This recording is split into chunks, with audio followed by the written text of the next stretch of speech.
அறிவோம். அனைவருக்கும் நமஸ்காரம். நாம் தற்போது பார்த்துக் கொண்டிருக்கின்ற வகுப்பு தைத்திரிய உபநிஷதம். இதுல நம்ம கடந்த வகுப்புகள் அறிமுக உரையா முடிச்சுக்கிட்டோம். இப்ப இன்றைக்கு நாம் இதனுடைய விளக்கங்கள் எல்லாம் ஒவ்வொன்னா பார்க்க போறோம். இப்ப தைத்திரிய உபநிஷத்துல மொத்தம் 3 பகுதிகள் இருக்கு அப்படின்னு பார்த்தோம். அது சீக்ஷாவல்லி, பிரம்மானந்த வல்லி, பிருகுவல்லி அப்படின்னு 3 வல்லி இருக்கிறது என்று பார்த்தோம். இப்ப வல்லி அப்படின்னா பகுதியின் அர்த்தம். இப்ப நம்ம இந்த முதல் அத்தியாயம் சீக்ஷாவல்லி. சீக்ஷாவல்லி இப்ப நம்ம பார்க்க போறோம். சீக்ஷா அல்லது சிக்ஷா அப்படின்னா கல்வின்னு அர்த்தம். வல்லின்னா பகுதி. அப்போ இங்க நம்ம முதல்ல பார்க்க போறது சீக்ஷாவல்லி அப்படிங்கிற கல்வியை பற்றிய ஒரு அத்தியாயத்தை இப்ப நம்ம பார்க்க போறோம்.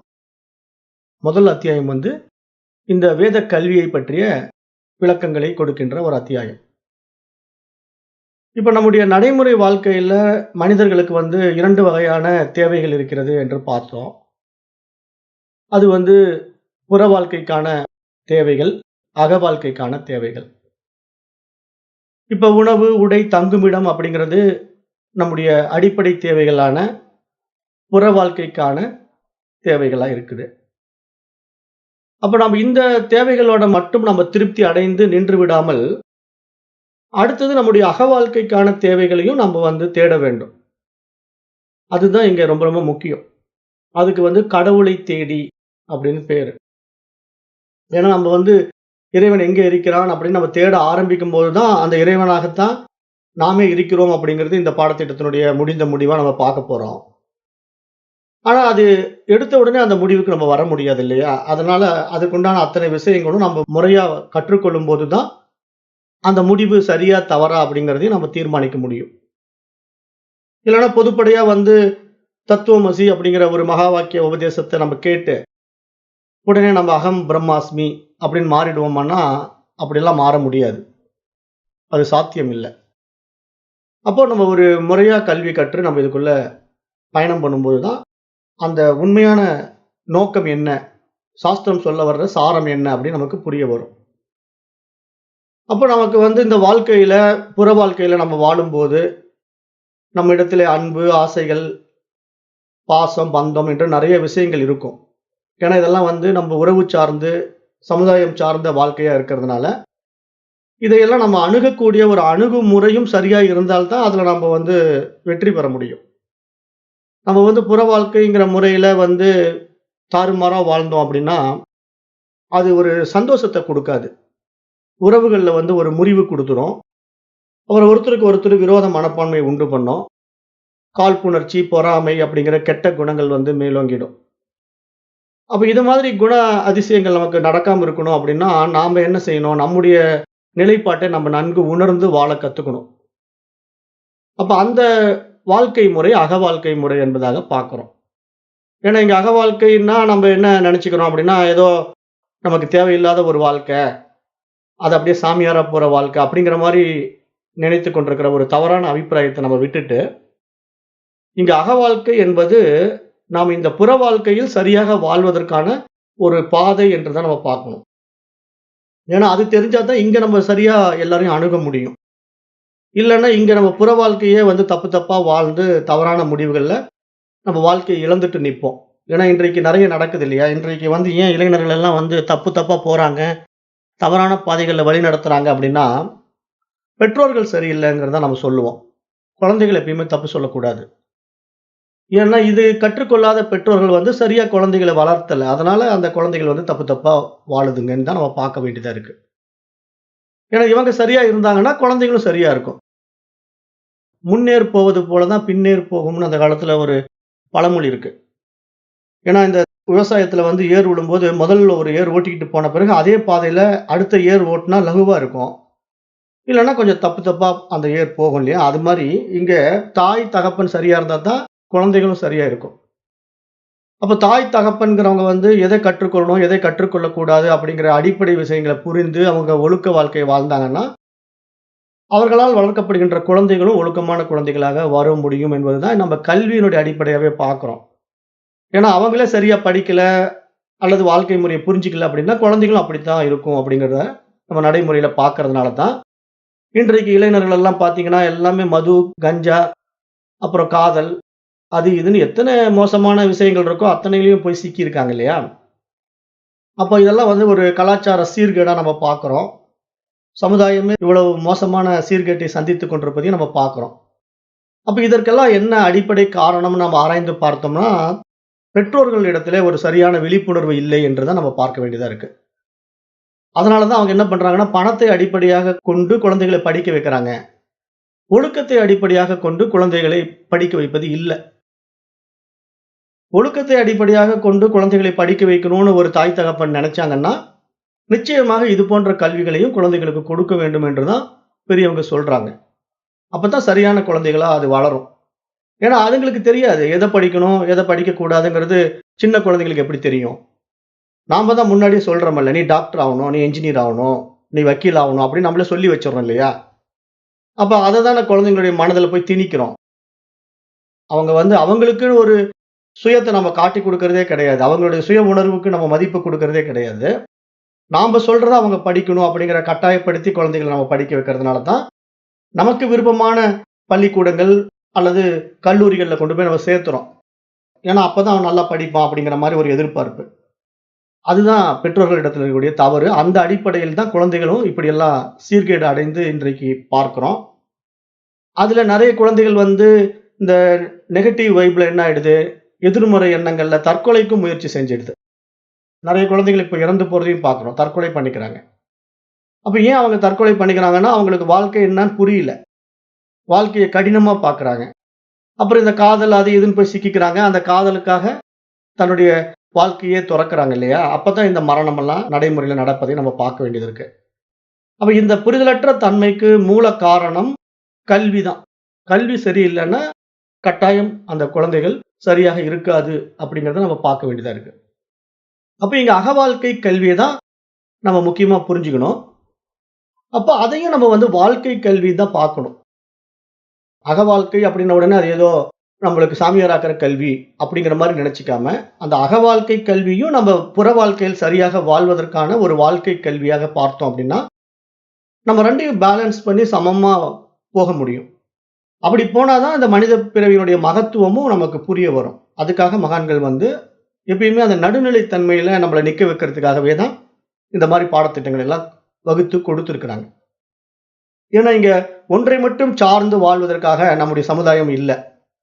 ஆனா, இன்றைக்கு வந்து நம்ம ஒன்றை மட்டும் சார்ந்து வாழுகின்ற அந்த புற வாழ்க்கையை மட்டும் எடுத்துக்கிட்டு இருக்கோம் இல்லையா? அதுதான் நம்ம செய்ற மிகப்பெரிய தவறு என்று பெரியவர்கள் நமக்கு சுட்டிக்காட்டுகிறார்கள்.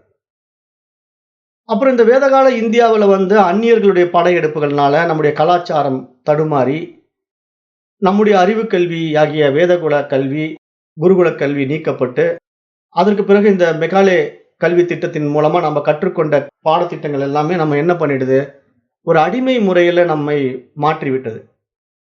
ஏன்னா அவர்களுடைய திட்டமும் அதுதான். அதாவது இப்போ வந்து இவர்கள் அதிகாரிகளா மாறுனா நம்மள எதிர்த்துடுவாங்க. இவங்கள அடிமையா வச்சிருந்தா தான் நமக்கு கட்டுப்படுவாங்கங்கிற மாரி தான் கல்வி முறை இருக்கிறதுனால, இப்ப இன்றைக்கு நம்ம படிச்சுட்டு வர்ற நெறைய குழந்தைகள் எல்லாம் பார்த்தீங்கன்னா, எல்லாருமே அடிமைகள் ஆயிட்டாங்க. இப்போ பெரிய பெரிய நிறுவனங்கள்ல போய் பாருங்க, எல்லாரும் அடிமைகளா இருப்பாங்க. யாரும் சுயமா எதையும் செய்ய முடியாது. மேலதிகாரி என்ன சொல்றாரோ, அதுக்கு கட்டுப்பட்டு தான் அவங்க செய்யணும். அப்பதான் அவங்களுக்கு சம்பளம். அப்ப இந்த அடிமைத்தனம் எங்க தொடங்குதுன்னா, அந்த கல்வியிலேயே தொடக்கப்பட்டு, வாழ்க்கையிலயும் அது கொண்டு வந்து நிறுத்தப்படும்போது, அடிமை நிலையிலேயே மனிதன் வாழ வேண்டிய கட்டாயமும் உண்டாயிடுது. இப்ப இதுல என்ன ஒரு பிரச்சனைன்னா, இப்ப கணவன் மனைவி உறவு தான் இதுல பாதிக்கப்படுது. காரணம் என்னன்னா, இப்போ வெளியும் அடிமை, வீட்டிலயும் அடிமைங்கும்போது, அது வந்து ஒரு தாழ்வு மனப்பான்மைய உண்டாக்குது. ஏன்னா, அன்றைக்கு வந்து உத்தியோகம் புருஷ லட்சணம் அப்படிம்பாங்க. பெரியவங்க என்ன சொல்லுவாங்கன்னா, உத்தியோகம் புருஷ லட்சணம் அப்படின்னா, தொழில் வந்து ஆண்கள் மட்டும் தான் செய்யணும். பெண்கள் வந்து வீட்டுல சமையல் மட்டும் தான் செய்யணும். ஏன்னா, அவங்க வந்து சமையல், குழந்தைகள். குழந்தைகளை வளர்க்கணும், குடும்பத்த பார்த்துக்கணும். அவங்க சம்பாதிக்க வேண்டிய அவசியம் கிடையாது. ஆனா, உத்தியோகம் வந்து கணவன் மட்டும் போனா போதும். ஏன்னா, அந்த வருமானத்தை வைத்து அவர்கள் சந்தோஷமாக வாழ்ந்தார்கள் அப்படிங்கிறது நம்முடைய முன்னோர்களுடைய வாழ்க்கை முறை. ஆனா இன்றைக்கு நாம வந்து தப்பு தப்பா வாழ்ந்து இந்த மாரி விலைவாசி எல்லாம் உயர்த்தி வச்சிருக்கிறதுனால, இன்றைக்கு வெறும் ஒரு தனி மனிதனுடைய வருமானம் மட்டும் குடும்பத்த காப்பாத்துமான்னா, முடியல. இன்னைக்கு பொருளாதாரம் போதுமானதா இல்ல. அப்ப மனைவியும் சேர்ந்து வேலைக்கு போக வேண்டிய ஒரு கட்டாயம் உண்டாகிறதுனால, இங்க என்ன நடக்குது? 2 பேருக்குள்ளயும் அந்த கருத்து வேறுபாடுகள் தொழில் ரீதியாகவும், குடும்ப ரீதியாகவும் அடிக்கடி வந்துடுது. இத நம்ம நடைமுறையில பார்க்கிறோம். நெறைய குடும்பங்கள்ல வந்து கணவன் மனைவி உறவுல வந்து விரிசல் இருக்கு, டிவோர்ஸ் இருக்கு. அந்த வாழ்க்கையினுடைய உண்மை என்னன்னு அவங்களுக்கு புரியல. இல்லற தர்மம்னா என்னன்னு தெரியல. அப்புறம் தனக்கு பின்னாடி வரக்கூடிய குழந்தைகளுடைய எதிர்காலத்தை பற்றி கவலை இல்ல. பெற்றோர்களுக்கு கவலை இல்ல. ஏன்னா இவங்க 2 பேர் தான் முன்னுதாரணம். இவங்களே தப்பு தப்பா வாழும்போது குழந்தைகள் எப்படி இருக்கும்? அதுங்களும் கல்யாணம் பண்ணிக்கிட்டு நாளைக்கு டிவோர்ஸ்ங்கிறது ஒரு சாதாரணமா எடுத்துக்கும். அப்பா, அம்மாவே டிவோர்ஸ் பண்றாங்கன்னா, குழந்தைங்க என்ன நெனச்சுக்கும்? அப்ப இதெல்லாம் ஒரு அங்கீகரிக்கப்பட்ட விஷயம் தானே! அப்ப நம்ம என்ன பண்ணலாம்? டேட்டிங், சாட்டிங்ங்கிற மாரி அப்பப்போ ஆண், பெண் தொடர்புல இருந்துகிட்டு, சும்மா நம்ம ஜாலியா வாழ்ந்துட்டு போலாமே! நமக்கு எதுக்கு கல்யாணம், காட்சிங்கிற உறவெல்லாம்? அப்படியே போகிற்ற கலாச்சாரத்த எல்லாம் நம்ம இன்னைக்கு பார்க்கிறோம். கல்யாணமே வேண்டாம். அப்படியே நம்ம 2 பேரும் சேர்ந்து வாழ்ந்துட்டு, உன்னுடைய சௌரியத்த நீ பார்த்துக்கோ, என்னுடைய சௌரியத்த நான் பார்த்துக்கிறேங்கிற அளவுக்கு இன்னைக்கு கலாச்சாரம் போய்க்கிட்டு இருக்கிறதெல்லாம் நம்ம பார்க்கிறோம். இதெல்லாம் ஏன் நடக்குதுன்னா, இந்த கல்வி முறையில ஏற்பட்ட களங்கம் தான். தவறான புரிதல் தான் காரணம். அப்ப நாம இந்த மாரி அந்நியர்களுடைய படையெடுப்புனாலயும், ஆட்சியினாலயும் நம்ம மாற்றப்பட்டிருக்கிறோம். இது நம்மை அடிமை மனப்பான்மைக்கு கொண்டு சென்றிருக்கிறதுங்கிறதெல்லாம் நம்ம எப்போ விழிச்சுக்கிறோமோ, நம்முடைய விவேகத்தினால நம்ம விழித்துக் கொள்கிறோமோ, அப்பொழுதுதான் நம்மளுடைய உண்மை நிலை நமக்கு புரியும். நம்முடைய குழந்தைகளுடைய எதிர்காலத்த நம்ம சரியாக திட்டமிடுவோம். அவர்களுடைய வாழ்க்கையும் சரியாக வழிநடத்தப்படும். அதுல நம்முடைய பாரம்பரியம், நம்முடைய கலாச்சாரம் அப்படின்னு பார்த்தீங்கன்னா, வேதக் கல்வி தான் அதுக்கு பாரம்பரியமா இருந்திருக்குங்கிறது நமக்கு இங்க பார்க்கிறோம். ஏன்னா நம்மிடத்துல வந்து நெறைய கல்வி முறைகள் இருந்தது. 64 கலைகள்னு சொல்லுவோம். கலைகள் அப்படின்னாலே கல்வி தான். அதுல என்ன இருக்கு? வில்வித்தை இருக்கு, தற்காப்பு கலை இருக்கு, ஜோதிஷம் இருக்கு, வான சாஸ்திரம், மருத்துவம் அப்படின்னு எவ்வளவோ விஷயங்கள வந்து நம்முடைய வாழ்க்கை முறையில, கல்வி முறையில நம்ம நடைமுறைப்படுத்தி வாழ்ந்திருக்கிறோம். அதுல ஒவ்வொருத்தருக்கும் உண்டான தகுதிகளையும் நாம வந்து வளர்த்துக் கொண்டிருக்கிறோம். அந்த மாரி வாழ்ந்த ஒரு சமுதாயம் நம்முடைய பாரத தேசத்துல ஒரு காலத்துல இருந்திருக்குங்கிறதையும் நம்ம பார்க்க முடியுது. அதனால தான் நம்முடைய வாழ்க்கையில பார்த்தீங்கன்னா, எல்லோருமே செல்வந்தர்களா இருந்திருக்காங்க. அந்த காலத்துல வந்து பார்த்தீங்கன்னா, வறுமை கிடையாது பெரும்பாலும். இடையில தான் அந்த மாரி எல்லாம் வந்தது. எப்போ அந்த மாற்றங்கள் நடந்ததுங்கிற ஒரு வரலாற்று நிகழ்வு நம்ம இடத்துல சரியா சொல்லப்பட முடியல. காரணம் என்னன்னா, இன்றைக்கு இருக்கிற மாரி மீடியா எல்லாம் இல்ல. மீடியா இருந்திருந்தா அந்த தப்பு எங்க நடந்ததுன்னு நம்ம கண்டுபிடிச்சிருக்கலாம். மீடியா இல்லாததுனால எங்கேயோ ஒரு சின்ன தப்பு நடந்ததுனால, அது நம்முடைய சமுதாயத்த மாற்றம் பண்ணி அழிவை நோக்கி கொண்டு போயிடுச்சுங்கிறத நம்ம நடைமுறையில பார்க்கிறோம். ஆனா நம்ம நல்லா வாழ்ந்திருக்கிறோங்கிறதுக்கு உண்டான ஆதாரமும் நம்ம இடத்துல இருக்கு. ஏன்னா இதெல்லாம் வரலாற்றுல பதியப்பட்டிருக்கு. அப்ப நாம அதையே நம்ம மீண்டும் ஆராய்ந்து பார்க்கும்போது, நம்முடைய சனாதன தர்மத்திலே, பாரத தேசத்திலே தோன்றிய மகான்கள்ல, மருத்துவத்தில சரகர் இருக்காரு, சுஷ்ருதர் இருக்காரு, வானவியல் சாஸ்திரத்தில ஆரியப்பட்டா இருக்காரு, பாஸ்கரர் இருக்காரு. ஏன்னா இவங்கலாம் வந்து நம்முடைய விஞ்ஞானிகள். ஆன்மீகவாதிகளா நம்ம பார்க்க வேண்டியதில்ல. மருத்துவத்தில சரகர் இருக்காருன்னா, மருத்துவம்ங்கிற ஒரு விஷயமே நம்ம இந்தியாவுல தான் பாரத தேசத்தில தான் முதல்ல தோன்றி இருக்கு. ஆயுர்வேதம் அப்படிங்கிற மருத்துவ முறை வந்து முதல்ல நம்முடைய பாரத தேசத்தில தான் தோன்றி, அதுக்கு சரகர், சுஷ்ருதர் என்ற 2 மிகப்பெரிய மருத்துவ வல்லுனர்கள் நம்முடைய பாரத தேசத்திலே இருந்திருக்கிறார்கள். அன்றைக்கே இவர்கள் வந்து உடற்கூறை வந்து ஆராய்ந்திருக்கிறார்கள். உடலை அறுத்து அதை கையாண்டிருக்கிறார்கள் என்றெல்லாம் நம்ம பார்க்கிறோம். நாம என்ன நெனச்சுக்கிறோம், இன்றைக்கு தான் என்னமோ நவீன ஆப்பரேஷன் எல்லாம் அப்படின்னு நெனைக்கிறோம். அப்படியெல்லாம் கிடையாது. அன்றைக்கே நம்ம வந்து ஆப்பரேஷன் செய்றோம். செய்ற அளவுக்கு உயர்ந்திருக்கிறோம். அதுக்கு நம்முடைய பாரத தேசத்திலே தோன்றிய 2 மகான்கள நம்ம மறந்துறக்கூடாது. அவர்ல வந்து மருத்துவத்தில சரகர், சுஷ்ருதர் என்ற 2 மகான்கள் இருக்கிறார்கள். அதே மாரி வானவியல் சாஸ்திரம் இருக்கு இல்லையா? சயின்ஸ்லயே வந்து இன்றைக்கு மிகப்பெரிய அட்வான்ஸ்ட் ஸ்டேஜ்ல இருக்கிறேன்னு சொல்ற நாசா இருக்குல்ல. நாசாலாம் இன்னைக்கு என்ன பண்றான்? டெலஸ்கோப், ரேடார்ல வச்சுக்கிட்டு கண்டுபிடிச்சுக்கிட்டு இருக்கான். ஆனா, அன்றைக்கே ஆரியப்பட்டா வந்து பைனரிய கண்டுபிடிச்சாரு. 0. அந்த 0வ கண்டுபிடிச்சவர் நம்முடைய பாரத தேசத்திலே தோன்றிய ஆரியப்பட்டா. அப்ப ஆரியப்பட்டா, பாஸ்கரா 2 பேருமே மேத்தமேட்டிக்ஸ் கிங்ஸ். ஏன்னா, அந்த கணிதவியல் வல்லுனர்கள் அவர்கள்லாம். வானவியல் சாஸ்திரத்திலே மிக உயரிய ஞானிகள், அறிவியல் அறிஞர்கள். அப்ப நம்ம என்ன புரிஞ்சுக்கணும்? கல்வின்னா ஏதோ சாமியார் ஆக்குறது அப்படிங்கிற கண்ணோட்டத்த ஃபர்ஸ்ட் விட்டுடணுங்கிறதுக்காக நான் இத சொல்றேன். ஏன்னா நெறைய பேரு கல்வின்னா, இந்த அக வாழ்க்கை கல்வி வந்து நம்மள சாமியார் ஆக்கிடும், நம்மள வீணாக்கிடும் அப்படிங்கிற மாரி கண்ணோட்டத்துல பார்த்துட்டு இந்த பாடத்திட்டத்துக்கு வர்றதே கிடையாது. அப்படி கிடையாது. இதெல்லாம் வந்து நம்முடைய மனதை தூய்மைப்படுத்தி, மனமற்ற நிலையிலே அந்த தூய அறிவாக நம்ம பிரகாசிக்கிற கல்வி. நம்ம அந்த தூய அறிவாக பிரகாசிக்கும் போது தான் நம்மிடத்திலிருந்து வெளிப்படும். ஏகப்பட்ட விஷயங்கள் வெளிப்படும். இப்ப பாஸ்கரா வந்து கண்டுபிடிச்சாரு ஒரு விஷயத்த, ஆரியப்பட்டா ஒரு விஷயத்த கண்டுபிடிச்சாரு.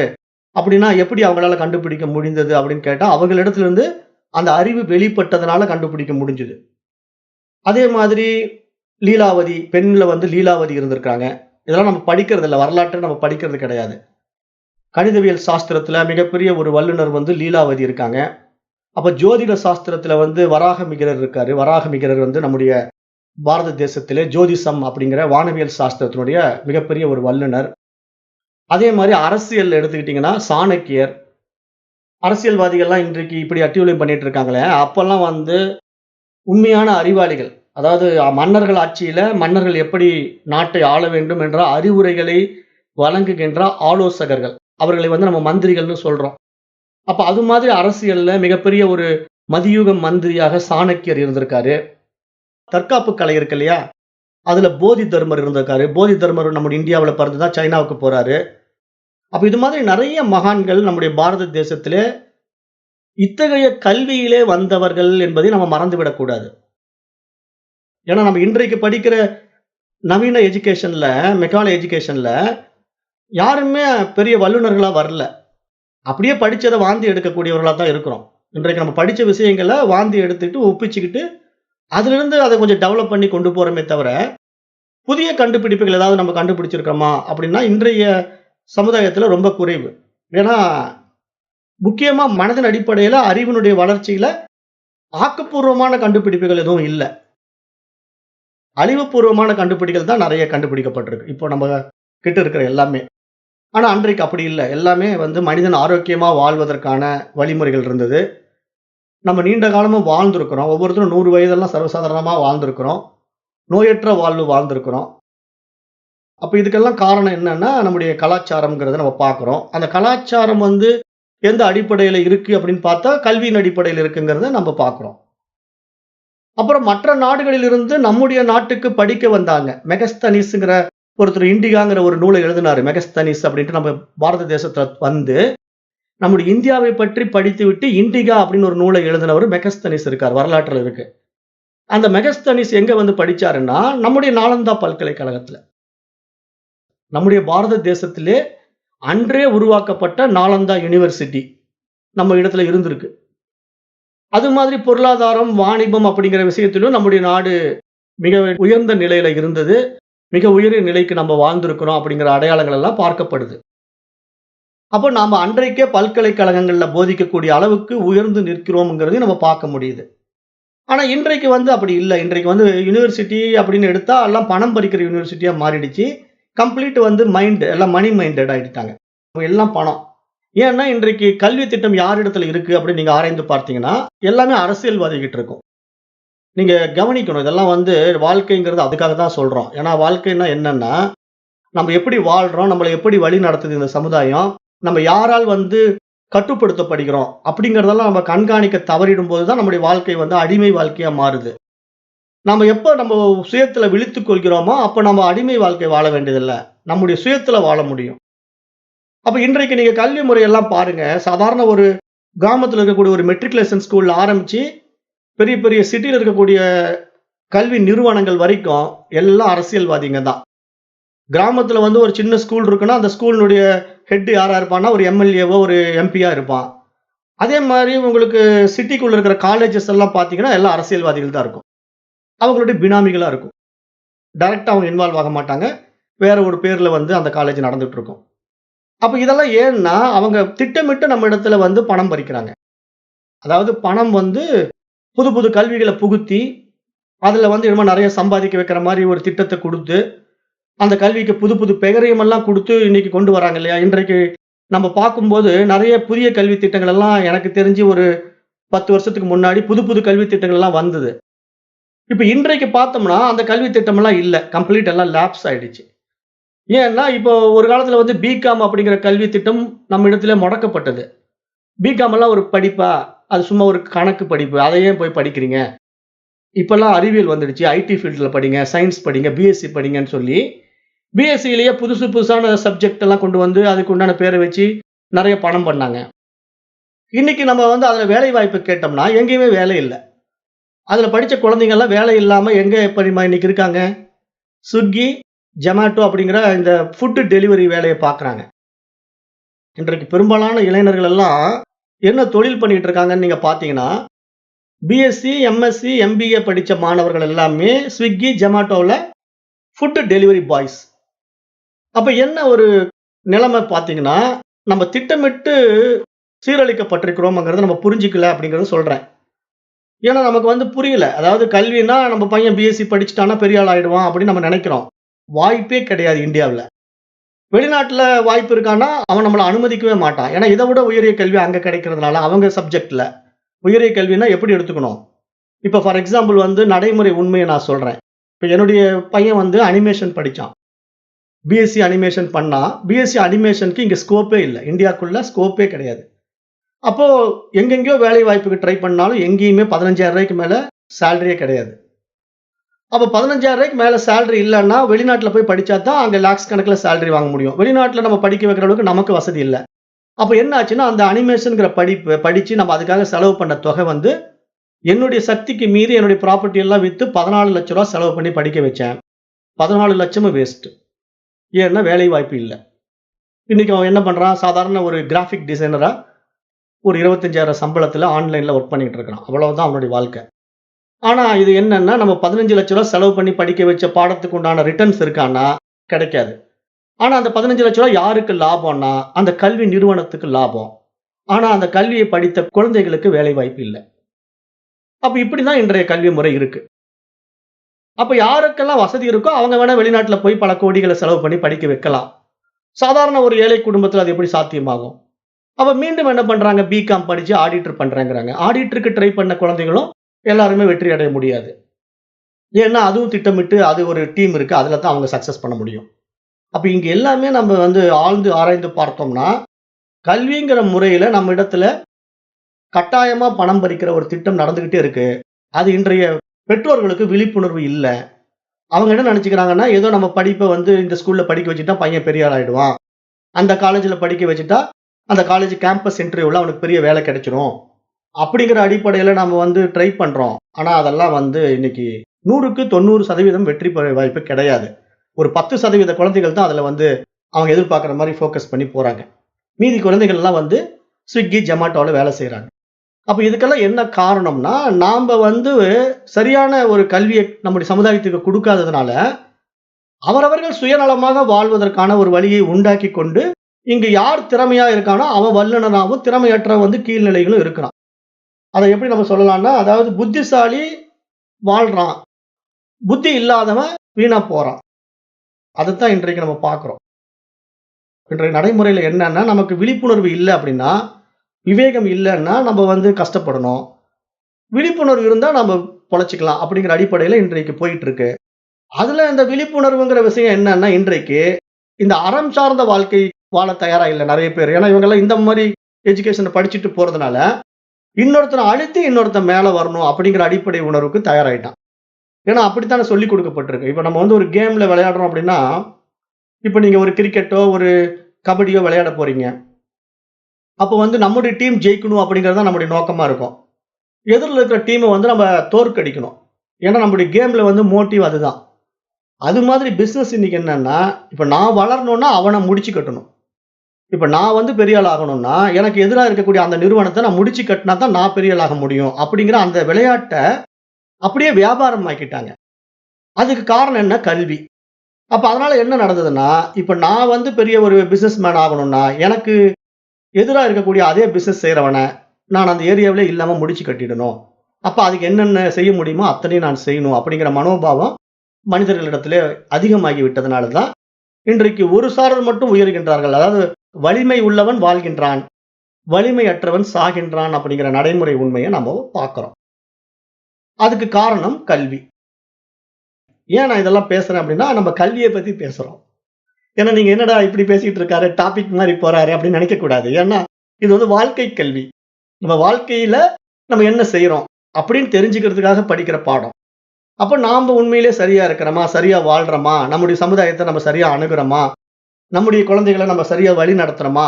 எதிர்காலத்துல அவர்கள் சரியாக வாழ்வார்களா? அப்படிங்கிறதெல்லாம் நம்ம திட்டமிடலன்னா, அவர்கள் அழிக்கப்படுவார்கள். வல்லவனால், வலிமையானவனால் அவர்கள் அழிக்கப்படுவார்கள் அப்படிங்கிறத நீங்க மறந்துவிடக் கூடாதுங்கிறத சொல்றேன். அப்ப நாம் இங்க வந்து எவ்வளவுதான் படித்து, பட்டம் பெற்று, நம்ம இந்த சமுதாயத்துல ஒரு உத்தியோகம், வசதி வாய்ப்புகள்னு நம்ம முன்னேறி வந்தாலும், அந்த தனிமனித ஒழுக்கம் தடுமாறுவதையும் நம்ம பார்க்கிறோம் இல்லையா? அப்ப அந்த தனிமனித ஒழுக்கம் ஏன் தடுமாறுது அப்படின்னா, இந்த கல்வி முறையால் ஏற்பட்ட கலாச்சார சீர்கேடுங்கிறதையும் நம்ம பார்க்க வேண்டியிருக்கு. ஏன்னா, நீங்க கஷ்டப்பட்டு குழந்தைய படிக்க வச்சு, நல்ல ஒரு உத்தியோகம் வாங்கி குடுத்து, கை நிறைய சம்பாதிக்க வச்சாலும், அவனிடத்துல ஒழுக்கம் இல்ல அப்படின்னா, என்ன நடக்கும்? அவனுடைய வாழ்க்கை எளிதாக முடிந்துவிடும். அவன் பல லட்சங்கள் சம்பாதிக்கிறவனா இருக்கலாம். ஆனா சாதிக்க முடியாது. சமுதாயத்துல சாதிக்க முடியாது. கெட்ட பழக்கத்துக்கு அடிமை ஆயிட்டான்னா, கெட்டு போயிடுவான். அப்ப இன்றைக்கு என்ன நடக்குது அப்படின்னா, நெறைய பெற்றோர்கள் அத பார்க்குறாங்க. குழந்தைகள நல்லா படிக்க வச்சு, வெளிநாட்டுலலாம் படிக்க வச்ச பசங்கலாம் இருக்காங்க. படிச்சுட்டு அவங்க வந்து இந்தியாவுல, மது, மாது சுத்தமா முடிச்சிடுறான். பிரயோஜனமே இல்லாம வாழ்க்கைய முடிச்சுக்கிறான். அப்போ அவன் வந்து என்ன ஆகுது? சூசைட்ல போயிடுறான். இல்லன்னா ஒரு பெரிய டிசீஸ் கேன்சர் வந்து செத்து போறான். கண்ணெதிரிலேயே குழந்தைகள் சாகுவத நாம இன்றைக்கு பார்க்கிறோம். அன்றைக்கெல்லாம் வந்து வயதான தாத்தா, பாட்டி 100 வயசு ஆகி சாகாம கிடப்பாங்க. அவங்கள பெட்ல வச்சுக்கிட்டு நம்ம பால் ஊத்துவோம். அவங்க சாகறதுக்கு. எப்ப சாவாங்களோன்னு காத்துக்கிட்டு இருப்போம். அவங்க அப்படியே கடையில கிடப்பாங்க. சொந்தக்காரங்கலாம் வந்து வந்து பார்த்துட்டு போவாங்க. எப்பப்ப சாவாங்கன்ட்டு நம்ம சொந்தக்காரங்கலாம் வெயிட் பண்ணிக்கிட்டு இருக்கிற ஒரு டைம் ஒரு 100 வயசெல்லாம் தாண்டி அந்த பாட்டியோ, தாத்தாவோ படுத்துட்டு இருப்பாரு. அப்புறம் கடைசியா கோல கட்டிக்கும், தொண்டை அடைக்கும். சரி இன்னும் கொஞ்சம் பால ஊத்தி முடிச்சிருவோம் அப்படின்ட்டு, ஒரு டம்ளர்ல பால் எடுத்துட்டு வந்து, ஸ்பூன்ல கொஞ்சம் கொஞ்சமா குடுத்து, உள்ள தள்ளி அவர முடிப்போம். ஏன்னா, அது இறப்பற்ற நிலையில் மனிதன் இருந்தான்னு சொல்றேன். இன்றைக்கு 25, 35லயே இறந்து போறானுங்க. Heart attack. யாருக்கு பார்த்தாலும் ஹார்ட் அட்டாக். இன்னைக்கு சர்வசாதாரணமா ஹார்ட் அட்டாக். அப்ப என்னன்னா ஸ்ட்ரெஸ். அதாவது வாழ்க்கைங்கிறது ஒரு ஸ்ட்ரெஸ் ஆயிடுச்சு. எதுக்காக இது பண்றோம்னு தெரியாம பண்ணி, எதுக்காக வாழ்றோம்னே புரியாம வாழ்ந்து, குடும்பத்துல பிரச்சனை, சமுதாயத்துல பிரச்சனை, உத்தியோகத்துல பிரச்சனை, எல்லா பக்கமும் பிரச்சனை. அப்ப என்ன ஆகும்? மனசு தானே அதுல பாதிக்கப்படுது. இத்தன பிரச்சனைக்கும் அடிப்படை காரணம் என்ன? மனசு. ஆனா அந்த மனசு தான்ங்கிறது தெரியாம தானே நம்ம படிச்சு வச்சிருக்கிறோம். நாம படிச்ச பாடமெல்லாம் மெக்காலே எஜுகேஷன்ல புற வாழ்க்கைய மட்டும் படிச்சுட்டோம். அக வாழ்க்கைய நம்ம படிக்கல. அப்ப அதனால நம்ம என்ன பண்றோம்? மனசை பத்தி படிக்கவே இல்லாதனால, நம்முடைய மனம் நம்மள ஏமாத்துறது தெரியாமயே, நம்ம வந்து அவனால பிரச்சனை, இவனால பிரச்சனைன்ட்டு மற்றவர்கள் மீது தான் ஒரு குறையை சொல்லிக் கொண்டு வாழ்றோமே தவிர, நான் தான் பிரச்சனைங்கிறதே நமக்கு தெரியல. அப்படிங்கிறத புரிஞ்சுக்கிறது தான் இந்த கல்வி. இப்ப இந்த கல்வி எதற்காகன்னா, ஒவ்வொரு பிரச்சனைக்கும் நானே காரணம் என்பதை நாம் அறியும்போது தான், நம்ம அறிவாளியா மாற முடியும். அது நமக்கு தெரியாத வரைக்கும், நம்ம மற்றவர்களை குறை சொல்லிக் கொண்டே வாழ வேண்டியது தான். இவன் இப்படி செய்யலன்னா நான் அப்படி ஆயிருப்பேங்க. அவன் அப்படி செய்யலன்னா நான் இப்படி ஆயிருப்பேங்கன்ட்டு குறைகள, நிறைகளை வந்து மற்றவர்கள் மீது போட்டுக்கொண்டு, நாம் என்னமோ சரியா இருக்கிற மாரி நாமளே நம்மள ஏமாத்திக்கிட்டு வாழ்ற வாழ்க்கை முறைய நம்ம நடைமுறையில பார்க்கிறோம். அப்ப அதெல்லாம் நம்ம கொஞ்சம் இது மாரி அக வாழ்க்கைக்கான கல்வியை கற்றுக்கொள்ளும்போது தான், நம்மிடத்திலே ஒரு விழிப்புணர்வு வரும் என்பதாகவே இங்க பார்க்கிறோம். அப்ப இங்க நம்ம என்ன புரிஞ்சுக்கணும் அப்படின்னா, உண்மையான கல்வி என்பது தகவல்களை சேகரிப்பது அல்ல. மனதின் இயல்பான ஆற்றலை வளரச் செய்வது. இத அண்டர்லைன் பண்ணிக்கணும். உண்மையான கல்வி என்பது தகவல்களை சேகரிப்பது அல்ல. அது மனதின் இயல்பான ஆற்றலை வளரச் செய்வது. மனிதனை திறமையாக சிந்திக்க பயிற்றுவிப்பது தான் இங்க உண்மையான கல்வி. அந்த கல்வி தான் நம்ம படிக்கணும். ஆனா அந்த கல்விய நம்ம படிக்கிறது இல்ல. ஏன்னா நம்ம வந்து உண்மையான கல்விய தான் விட்டுட்டோமே. அக வாழ்க்கைக்கான கல்விய விட்டுட்டு நம்ம என்ன பண்றோம்? புற வாழ்க்கைக்கான கல்விக்கு போயிட்டோம். அப்ப கல்வி என்றால் என்ன? அப்படிங்கிற அடிப்படையில நம்ம ஆராய்ந்து பார்த்தோம்னா, அது என்ன வெறும் புத்தக படிப்பா? அப்படின்னு கேட்டீங்கன்னா, கிடையாது. அல்லது பல வகைப்பட்ட அறிவை நாம் தேடிக் கொள்வதா? அப்படின்னா அதுவும் இல்ல. தன்னுடைய மனோ ஆற்றலின் போக்கையும், வெளிப்பாட்டையும் ஒரு கட்டுப்பாட்டுக்குள் கொண்டு வந்து பயனளிக்குமாறு நாம் வாழுகின்ற வாழ்க்கை தான் உண்மையான கல்வி, உண்மையான வாழ்க்கை கல்வி. அப்போ இங்க நம்ம என்ன புரிஞ்சுக்கணும்னா, நம்முடைய மனசு தான் எல்லாத்துக்கும் காரணமா இருக்கு அப்படிங்கிற ஒரு ஆழமான உண்மைய நம்ம இங்க முதல்ல புரிந்து கொள்ளணும். ஏன்னா நம்ம வந்து இந்த வேத பாடத்திட்டத்துல முதல்ல நம்ம சொல்லிக் குடுக்குற விஷயம் என்ன அப்படின்னா, நமக்கு 3 உடல்கள் இருக்கு. ஒரு உடல் வந்து காரண உடல், இன்னொரு உடல் வந்து மனோ உடல், அப்புறம் நமக்கு வந்து இந்த பரு உடல். அப்ப அந்த காரண உடல் தான் நம்முடைய கர்மா. அதாவது சஞ்சித கர்மா, ஆகாமியா, பிராரப்தான்னு நம்ம கர்மா தியரி படிக்கணும் இல்லையா? அதனால நம்ம பல பிறவிகளாக ஏற்படுத்திக் கொண்ட பதிவுகள் எல்லாம் அந்த காரண தேகத்துல இருக்கு. அந்த காரண தேகத்திலிருந்து ஒரு குறிப்பிட்ட பகுதியை எடுத்துக்கொண்டு நம்ம வெளிய வருகின்ற பிறவி தான் பிராரப்த கர்மாவின் அடிப்படையில நம்ம இந்த உடம்பு கிடைச்சு வந்திருக்கிறோம் அப்படின்னு நம்ம சொல்றோம். அப்ப அது வந்து எந்த அடிப்படையில நமக்கு வருதுன்னா, மனோ உடலினுடைய அடிப்படையில நம்ம இந்த பூமிக்கு வரோம். மனசு தான் எடுத்துக்கிட்டு இந்த பூமிக்குள்ள வந்து, இந்த உலக அனுபவம் ஆக்குவதற்காக உடலை எடுக்கிறோம்.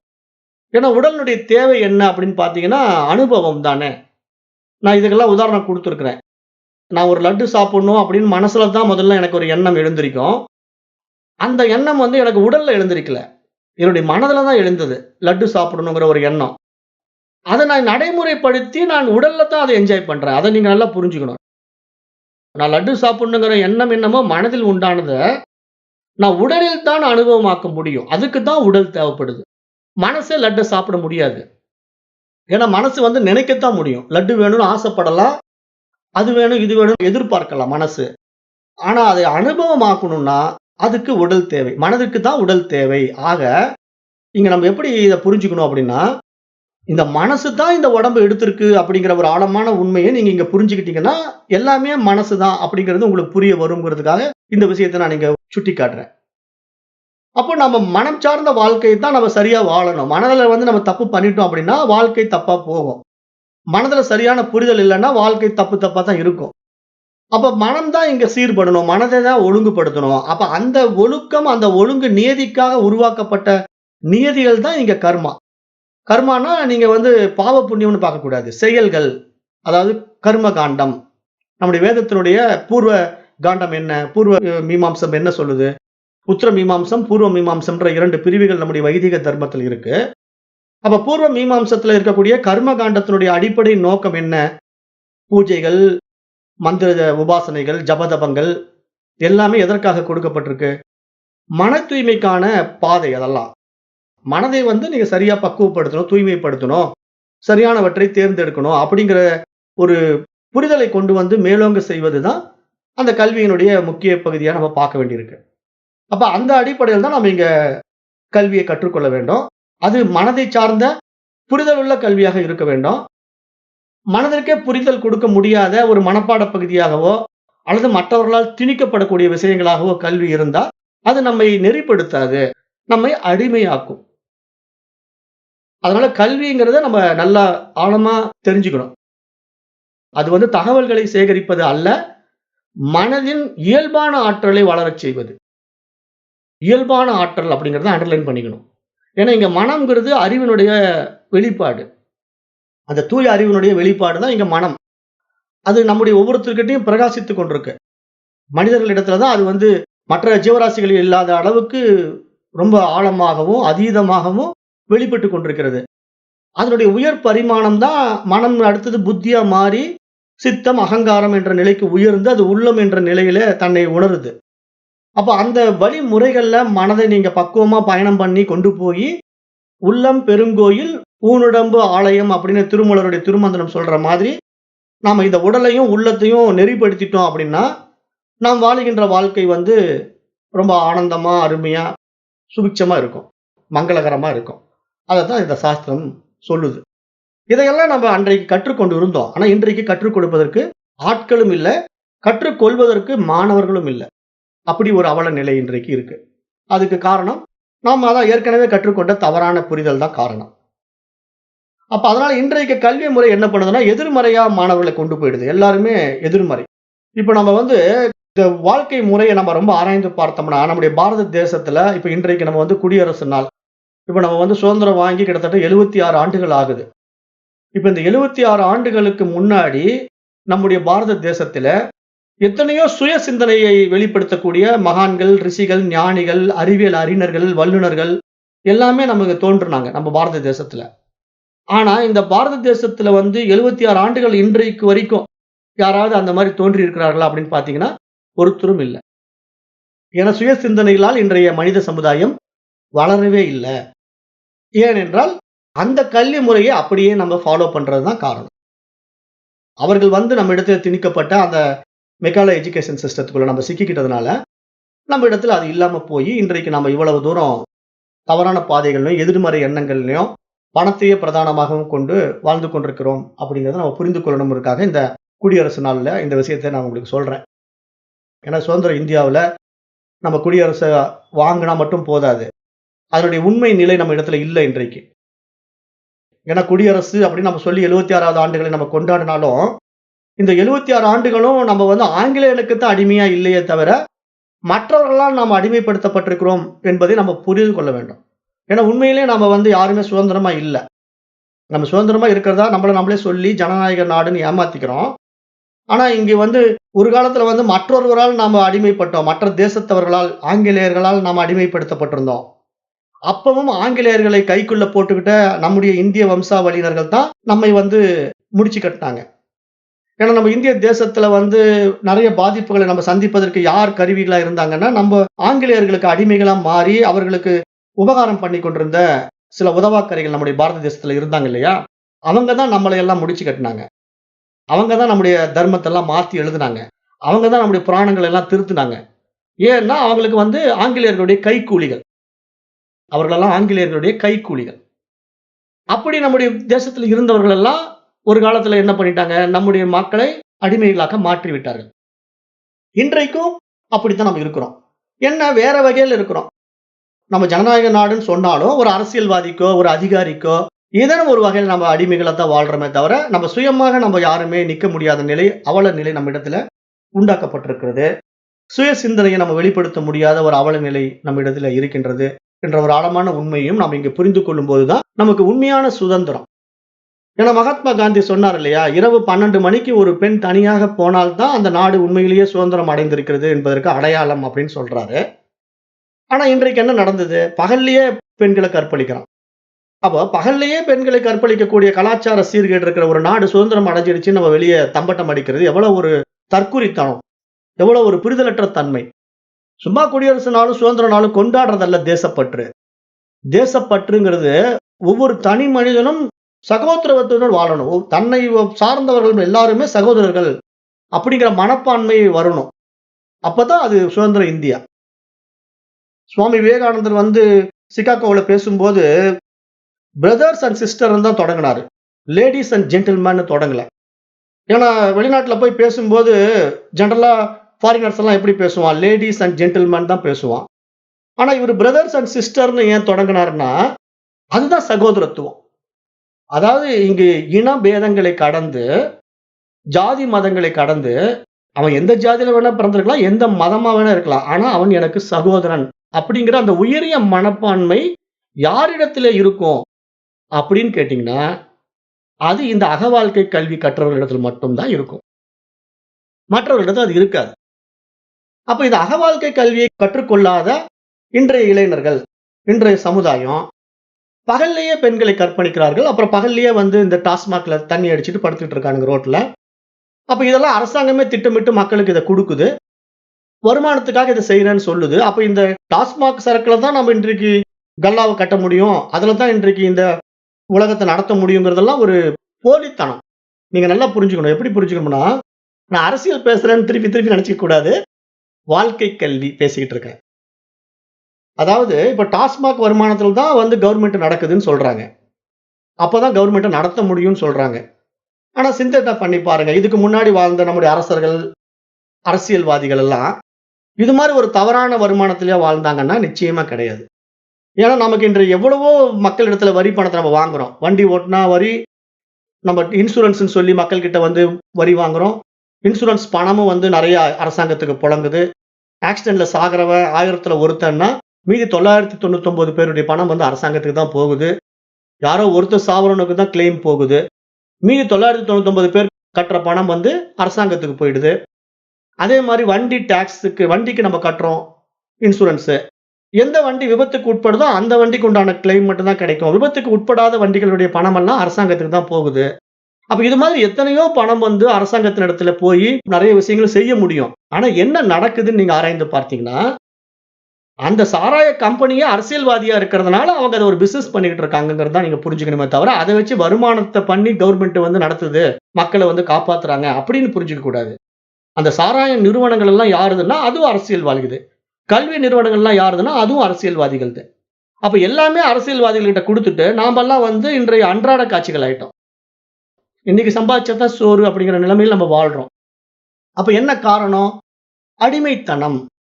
அப்ப இந்த அடிமைத்தனத்துல இருக்கக்கூடிய நாம் வந்து எப்படி குடியரசு நாள கொண்டாட முடியும்? சுதந்திர தினத்த கொண்டாட முடியும்? அது கொண்டாடுவதற்கு தகுதியற்றவர்கள் நாம் என்றத நம்ம சொல்லணும். அந்த மாரி ஒரு நிலைமையில தான் நம்ம இருக்கிறோம். போலித்தனமான வாழ்க்கை.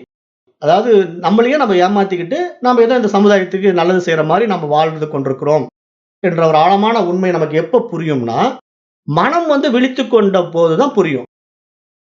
விவேகத்தினால் விழித்துக் கொள்ளணும் மனசு. அதாவது இது மாதிரி கல்வி முறைய நம்ம கற்றுக்கொள்ளும்போது, நம்முடைய அறிவு வந்து பரிணமிக்கும். எங்க நம்ம தப்பு செய்றோம்? எங்க நம்ம சரியா இருக்கிறோம்? நம்ம எப்படி வாழ்றோம்? எப்படி வாழக்கூடாது? அப்படிங்கிற அந்த நன்மை, தீமைகளை பகுத்தறியக்கூடியவன் தான் மனிதன். அவன் தான் உண்மையான மனிதன். ஆனா இந்த நன்மை, தீமைகளை பகுத்தறிய தெரியாமல் மனம் போன போக்கில் வாழுகின்றவன், நிச்சயம் அவன் மனிதனாக இருக்க முடியாது. அவன் மிருகம்.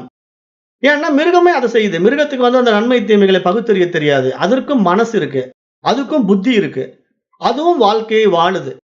ஆனா என்ன வித்தியாசம் மனிதனுக்கும், மிருகத்துக்கும் அப்படின்னா, மனிதன் என்பவன் விவேகத்தினால் விழித்துக் கொள்ளும்போது மட்டும் தான் அவன் மனிதன்.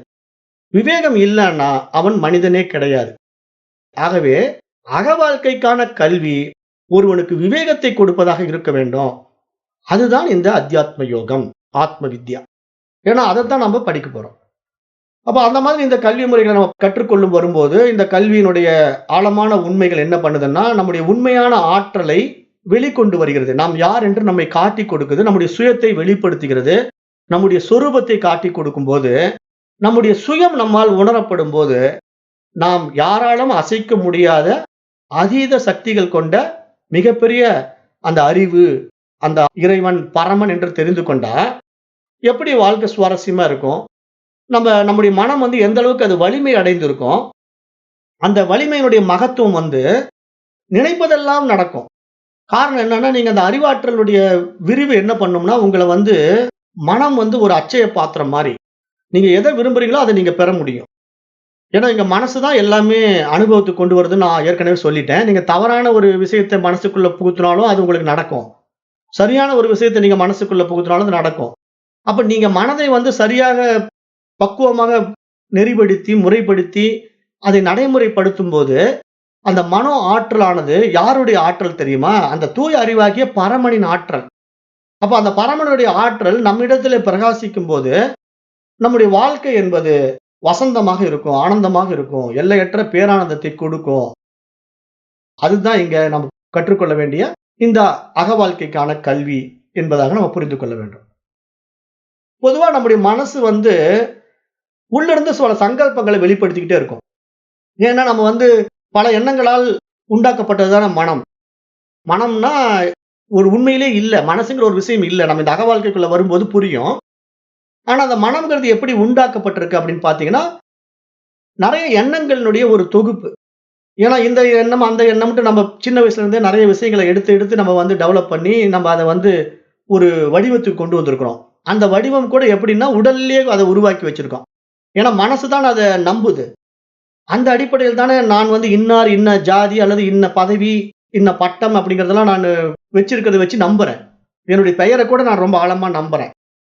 ஏன்னா இது மனிதனுடைய அடிப்படையில நான் நம்புறேன். அப்ப என்ன வந்து ராமசாமின்னு கூப்பிட்டா நான் திரும்பி பார்ப்பேன். குப்புசாமின்னு கூப்பிட்டா திரும்பி பார்க்க மாட்டேன். கமலான்னு கூப்பிட்டா திரும்பி பார்ப்பேன். விமலான்னு கூப்பிட்டா திரும்பி பார்க்க மாட்டேன். ஏன்னா எனக்கு வைக்கப்பட்ட பெயர் தான் என்னுடைய பெயர். அப்புறம் என்னுடைய ஜாதி, என்னுடைய படிப்பு, என்னுடைய பதவி இப்படிங்கிற ஒரு பாண்ட், ஒரு பவுண்டரிக்குள்ள நம்ம சிக்கிக்கிட்டு, அதையே நம்ம உண்மை என்று நம்பக்கூடியது தான் நம்முடைய அடையாளங்கள். அப்ப இந்த அடையாளங்கள நம்ம எப்போ விடுறோமோ, அப்பத்தான் நம்ம அந்த அடையாளத்துக்கு அப்பாற்பட்டு அந்த தூய அறிவாக பிரகாசிக்க முடியும்ன்ற ஒரு ஆழமான உண்மைய தான் இந்த அக வாழ்க்கைக்கான கல்வியா நாம இங்க பார்த்துட்டு இருக்கோம். அப்ப இந்த மனதனுடைய போக்கையும், வெளிப்பாட்டையும் நம்முடைய கட்டுப்பாட்டுக்குள்ள கொண்டு வந்து, அவைகளை நல்ல முறையில் நாம் பயனளிக்குமாறு வாழுகின்ற வாழ்க்கை தான் இங்க உண்மையான வாழ்க்கை கல்வி என்பதாக நம்ம புரிந்து கொள்ள வேண்டும்.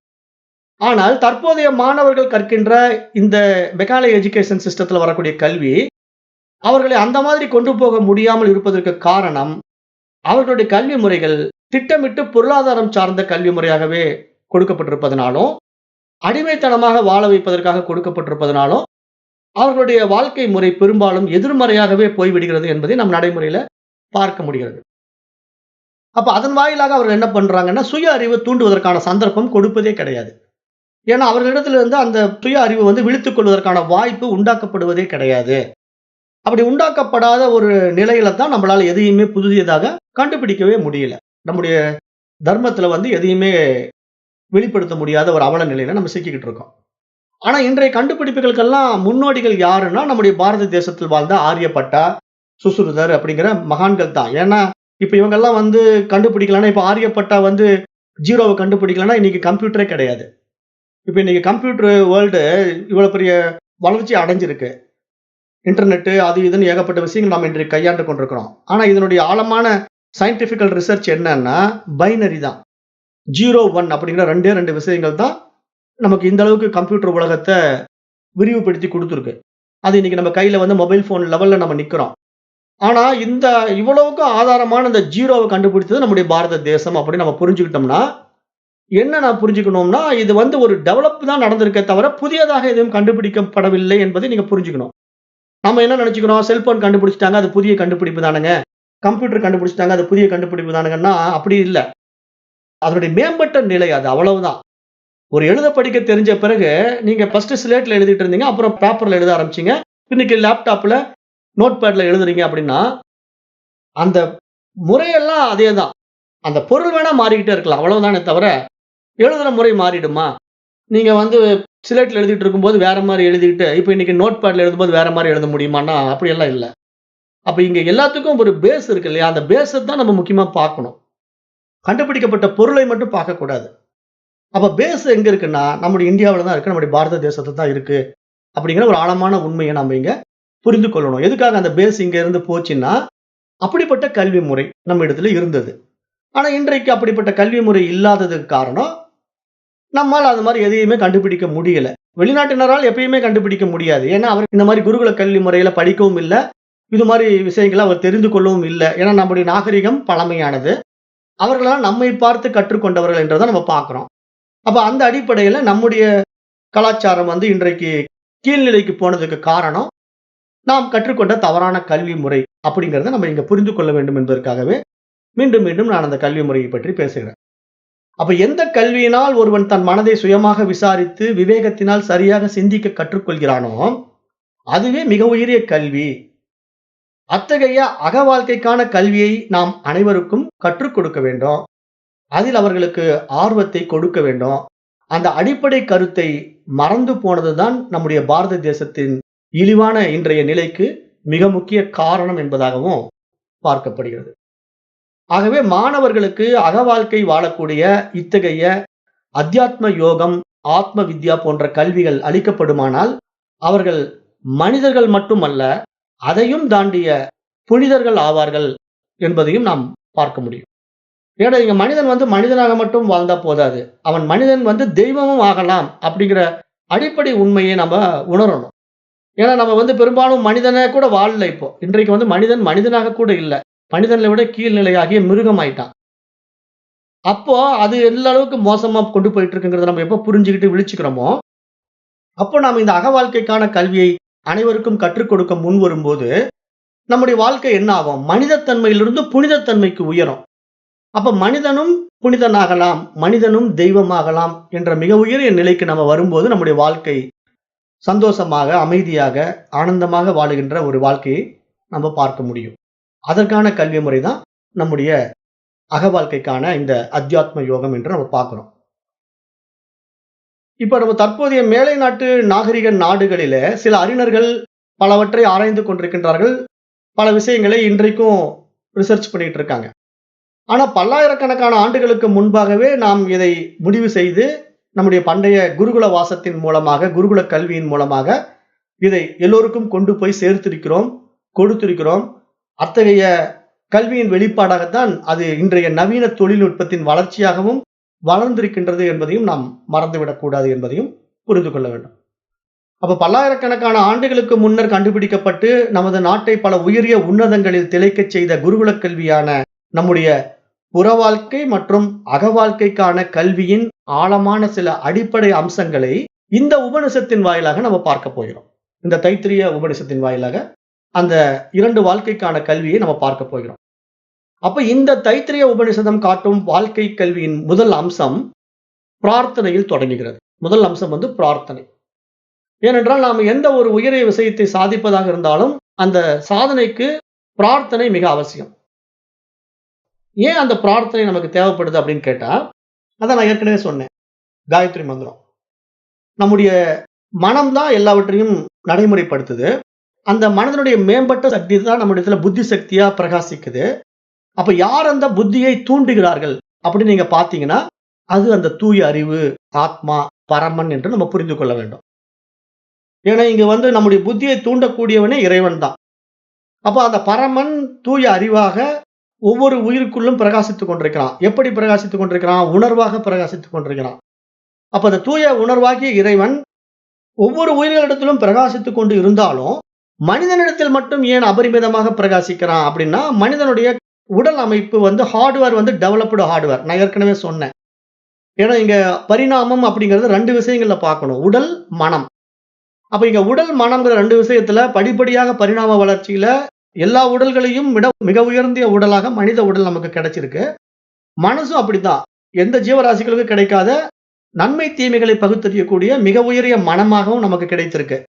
அப்போ மிக மிக அரிதான பிறவி மனித பிறவிங்கிறத நம்ம எப்போ உணர்றோமோ, அப்ப அந்த பிறவியினுடைய மகத்துவமே அதற்கு பின்னால் இருக்கின்ற அந்த தூய அறிவாகிய பரமன் என்று உணரும் போது அவனை நாம் தியானிக்க வேண்டும், அவனை நாம் பிரார்த்திக்க வேண்டும்.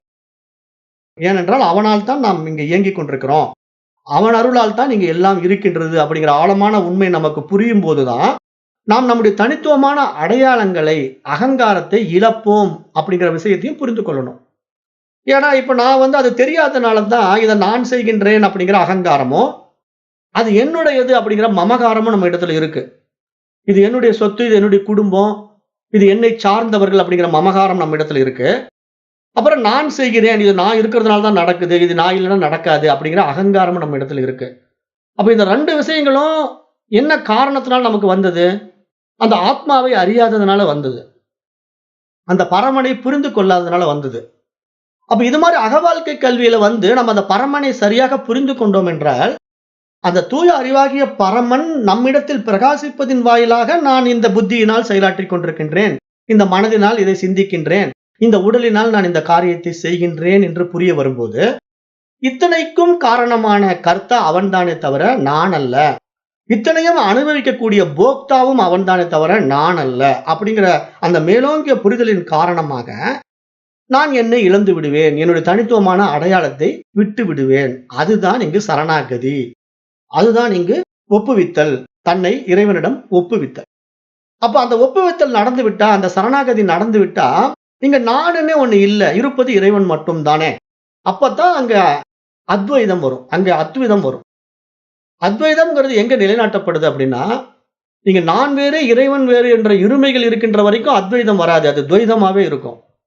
எப்ப நான் என்னுடைய தனித்துவத்தை இழந்து விடுகிறேனோ, அப்பொழுது இருப்பது இறைவன் மட்டுமே அப்படிங்கிற அந்த ஏக்கத்துவ நிலை நம்ம இடத்துல உண்டாகும். அந்த ஏக்கத்துவ நிலையில இங்க இருப்பதெல்லாம் இறைவன் தான், இங்கு செயல்கள் எல்லாம் இறைவன் செயல், அவன் பல்வேறு கருவிகள் மூலமாக இதை செய்து கொண்டிருக்கின்றான் அப்படிங்கிறத புரிஞ்சிட்டா அந்த வாழ்க்கை எப்படி இருக்கும்? ஆனந்தமா இருக்கும். நம்மையும் பயன்படுத்தி இறைவன் ஏதோ செய்யறானே, அப்ப அதுக்கு ஒரு தகுதியான உடலா இது இருக்குதே, அப்ப இதற்கு எவ்வளவு பாக்கியம் செய்திருக்கணும் அப்படிங்கிற அந்த புரிதல்ல அந்த செயல்கள் எல்லாம் எப்படி இருக்கும்னா சேவையாக மாறிவிடும். அந்த செயல் எல்லாம் என்னன்னா, நான் செய்கின்றேன்ற அகங்காரம் இல்லாம ஈஸ்வர காரியமாக மாறி அது சேவையாக மாறும்போதுதான் இந்த சமுதாயம் நல்ல சமுதாயமாக இருக்கும். அப்ப நான் மருத்துவ சேவை செஞ்சேன்னா பணத்துக்காக செய்ய மாட்டேன், மற்றவர்களுக்கு நன்மை செய்யும் பொருட்டு செய்வேன். நான் ஒரு வியாபாரம் செய்வேன்னா பணத்துக்காக செய்ய மாட்டேன், மற்றவர்களுக்கு நல்ல பொருளை கொடுக்க வேண்டும் என்று செய்வேன். அப்ப நான் எல்லாவற்றையும் நீங்க ஆராய்ந்து பார்த்தீங்கன்னா, ஒவ்வொரு செயலிலும் நுணுக்கத்தையும் நம்ம கவனிக்கும் போது எல்லாமே பொதுநலம் சார்ந்ததாக மாறிவிடும். காரணம் என்ன? இருப்பதெல்லாம் இறைவனேங்கிற புரிதல்னால. அது தெரியாதனால இப்ப கலப்படம். நான் அரிசி விற்கிறேன், எனக்கு வெயிட் கூடணும், கல்ல கலந்துடு.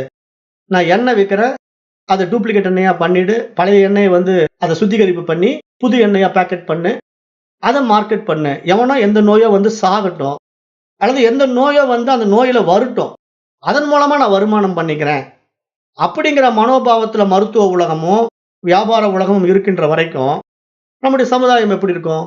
சீர்கேடத் தான் சந்திக்கும். அதத்தான் நம்ம சந்திச்சுக்கிட்டு இருக்கிறோம். சந்திக்க போறோங்கிறது கூட இல்ல. சந்தித்துக் கொண்டு இருக்கிறோம். அந்த சந்தித்துக் கொண்டிருப்பதற்கு காரணமே நம்முடைய தவறான புரிதல், தவறான கல்வி முறை. அப்ப இத இனிமேல் நம்ம மாற்ற முடியுமான்னா, எப்படி முடியும்? ஏன்னா, ரொம்ப ஆழமா மக்களிடத்துல திணிக்கப்பட்ட கல்வி முறை. இன்னைக்கு எந்த பெற்றோர்களாவது கொண்டு போய் குழந்தைகள சாதாரண கல்விய கற்றுக் கொடுப்பார்களான்னா, நிச்சயமா கற்றுக் கொடுக்க முடியாது.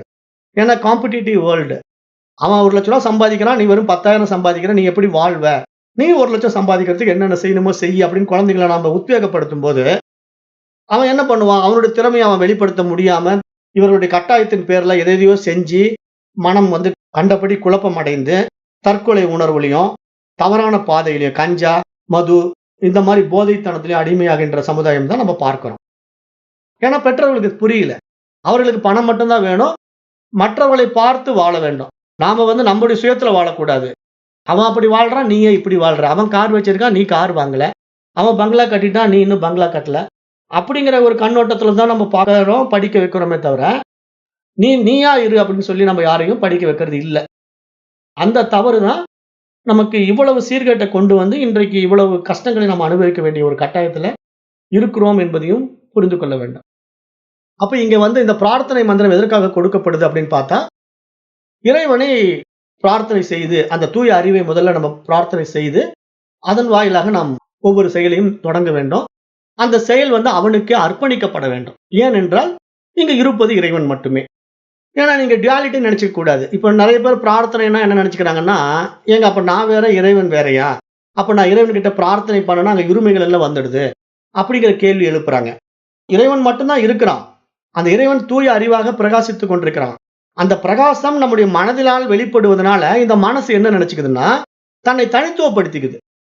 இந்த மனம் செய்ற தவறு என்னன்னா, இறைவன் இந்த உடலை வைத்து, இந்த மனதை வைத்து, இதை கருவியாக வைத்துக்கொண்டு சில விஷயங்களை கையாண்டுக் கொண்டிருக்கின்றான் என்ற புரிதலற்ற தன்மையில, இதை நான் செய்கின்றேன்ங்கிற அகங்காரமா மனசு அதை மாத்திக்கிறதுனால, இறைவன் வேறு, நான் வேறு என்ற இருமைகள் அங்க உண்டாகி விடுகிறது. அதற்கு காரணம் மனம். அப்படிங்கிற ஒரு ஆழமான உண்மை, இந்த அகவாழ்க்கை கல்வியில் தான் புரிய வரும். அது நம்ம புரிஞ்சுக்கிட்டா தான் நம்ம அந்த அகங்காரத்தை இழக்க முடியும். அகங்காரம், மமகாரத்தை இழக்க முடியும். நம்முடைய தனித்துவ அடையாளங்களை விட்டு விட முடியும். அதை விடும்போது மட்டும் தான் நாம் அந்த ஏகத்துவ நிலைக்கு உயர முடியும். அந்த பரமனாக மாற முடியும். அப்புறம் இங்க இருப்பது பரமன் மட்டும் தானே, இங்க இருப்பது இறைவன் மட்டும் தானே. அப்ப எல்லாம் அவன் செயல் அப்படிங்கிற அந்த மாணிக்கவாசகருடைய வழிமுறை வந்துடுது இல்லையா? அவர் என்ன சொல்றாரு? எல்லாம் உன் செயல் என்று அறியப்பட்டேன் அப்படின்னு சொல்றாரு இல்லையா திருவாசகத்துல. இங்கு என் செயலாவது ஏதுமில்லை இறைவா, எல்லாம் நின் செயல் என்று அறியப்பட்டேன்னு ஒரு பாடல் இருக்கு இல்லையா திருவாசகம். அப்ப அப்படித்தான் வந்து அர்ப்பணிப்பு மனப்பான்மை வந்துவிடும். இங்க நான் செய்யறதுக்கு ஒண்ணும் இல்லப்பா, எல்லாம் நீ செய்யற. உனக்கான கருவி இந்த உடம்பு, உனக்கான கருவி இந்த மனசு. அது உன்னை நோக்கி திரும்புது. நீ எப்படி வழி நடத்துறியோ அப்படி நடத்து. அப்போ என்னுடைய வாழ்க்கை உன்னுடைய வாழ்க்கை அப்படின்னு இறைவன்கிட்ட நம்மளை முழுமையாக ஒப்படைக்கும் போது, நம்முடைய வாழ்க்கையை அவன் வாழுகின்றான் அப்படின்னு நான் மீண்டும் மீண்டும் எப்படி சொல்றேன்? அவன் வாழுகின்றான்னா எப்படி புரிஞ்சுக்கணும்னா, அவன் நல்ல நிலையில அறம் தவறாம வாழ்வான். தப்பு பண்ண மாட்டான். ஏன்னா இங்க இறைவனுடைய வாழ்க்கைங்கிறது அப்படித்தான். ஏன்னா இறைவன் வந்து தர்மம். இறைவன்னாலே தர்மம் தான். இறைவன்னாலே சத்தியம் தான். என்னென்ன உயரிய பண்புகள் இருக்கோ, அதெல்லாம் இறைவனுக்கே உரித்தானது. அதனால தான் இறைவன் மிக உயர்ந்தவன், இறைவன் மிக பெரியவன் அப்படின்னு நம்ம சொல்றோம். ஏன்னா இறைவனை நம்ம வந்து ஏன் போற்றுறோம்? ஒருத்தனை நம்ம புகழ்றோம், போற்றுறோம்னா, அவன் வந்து நம்மள விட பெரியவனா இருந்தா தானே மதிப்போம். இப்ப நம்ம வீட்லயே நம்ம ஒருத்தர மதிக்கிறோம் அப்படின்னா, அவங்க நம்மள விட திறமைசாலிகளா, நம்மளோட அறிவாளிகளா, நம்மளோட பெரியவங்களா, நெறைய விஷயங்கள் தெரிந்தவர்களா இருந்தா அவர்கள நம்ம மதிப்போம். சின்ன குழந்தைய நம்ம மதிப்போமானா, அவனுக்கு புரிதலற்ற தன்மையில அவன்கிட்ட விளையாட்டுத்தனமா தான் இருப்பான்னு நமக்கு தெரியும். அது மாதிரி இங்க புரிதல் என்னன்னா, இறைவன்கிற ஒரு நிலைப்பாடு, மிக உயரிய ஒரு பேரறிவு நிலைப்பாடுங்கிறதுனால, பேருணர்வு நிலைப்பாடுங்கிறதுனால, அது அதனுடைய அதிஷ்டானத்தில இங்கு எல்லாவற்றையும் இயக்கிக் கொண்டிருக்கின்றது அப்படிங்கிற புரிதல் நமக்கு வரும்போது, நம்முடைய தனித்துவம் இழக்கப்படும் என்ற ஒரு ஆழமான உண்மையும் நாம் இங்கு புரிந்து கொள்ள வேண்டும். அப்ப அந்த அடிப்படையில இங்க பிரார்த்தனை மந்திரம் வந்து தொடங்குது. பிரார்த்தனை மந்திரம் மட்டும் இல்ல, இதனுடைய அறிமுக உரையே இந்த அளவுக்கு போயிருக்கு. மேலும் வந்து இந்த பிரார்த்தனையின் மூலமாக நம்ம வழிபடக்கூடிய அந்த விஷயங்கள், அந்த தேவதைகளுடைய தன்மைகள் அப்படிங்கிற நெறைய விஷயங்கள் வந்து இந்த உபநிஷத்து நமக்கு சொல்லப் போகுது. அந்த பிரார்த்தனை மந்திரத்தில நம்ம வழிபாட்டு பண்ணக்கூடிய ஒவ்வொரு விஷயமும் பஞ்சபூதத்தினுடைய அடிப்படையில தான் இருக்கப் போகுது. ஏனென்றால் இங்க எல்லாமே பஞ்சபூதத்தினுடைய அடிப்படையில தான் இயங்கிக் கொண்டிருக்கு. அந்த இயக்கத்துக்கு அப்பாற்பட்டு இங்க நம்முடைய இயக்கம் எப்படி இந்த சமுதாயத்துக்கு பயனுள்ளதாக இருக்க வேண்டும் என்கின்றதையும் நம்ம பார்க்க போறோம். அப்ப அந்த அடிப்படையில இங்க அகவாழ்க்கைக்கான இந்த சிக்ஷாவல்லி, இந்த கல்வி முறை நமக்கு முதல் அத்தியாயத்தில கொடுக்கப்படுகிறது. நம்ம இன்றைக்கு நேரம் கருதி இந்த வகுப்பை இத்தோடு நிறைவு செய்து கொள்ளலாம். நாளைக்கு இந்த பிரார்த்தனை மந்திரத்த தொடங்கி, அப்படியே ஒவ்வொரு மந்திரங்களாக நம்ம பார்க்கலாம். ஏனென்றால் இது வாழ்க்கைக்கான கல்வி என்பதனால நம்ம கொஞ்சம் விரிவாகத்தான் போக வேண்டியிருக்கு. ஆகவே நேரம் கருதி இன்றைய வகுப்பை நான் நிறைவு செய்கின்றேன். நன்றி. ஓம் தத் சத்.